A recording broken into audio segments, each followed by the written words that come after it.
Kwa student ambao mnasumbuka na upande wa kujua mikono, the phalanx, nataka tuangalie, nataka niwasaidie. Assume mkono yako ya right inakuangalia ikiangalia chini, then on the right, huyu msichana anajaribu kusoma. So, she tries to, akimaliza kutry anaruka on the left side kwa ulnar to learn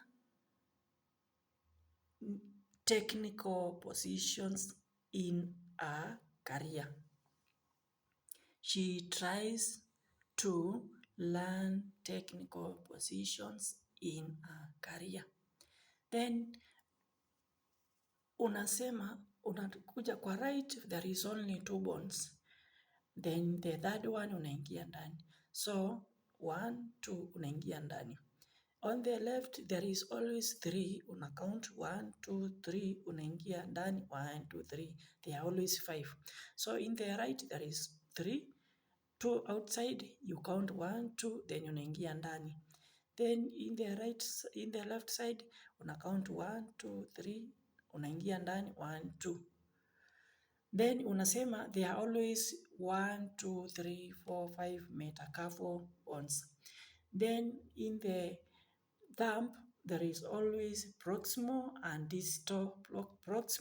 distal phalanx. Then in the other fingers, there from the metacarpal phalanx there is always proximal, middle and distal phalanx in all the 4. Then kitu ingine ya kujua ya muhimu hapa, there are always 3 things to learn. Kuna only 2 tubercles for scaphoid and trapezium. Only 2 tubercles. Tubercles ni mahali zinaingiana. Tubercles for scaphoid tubercles, trapezium tubercle. Alafu kuna hook inaitwa hook of Ahmet. Hook of Ahmet bone.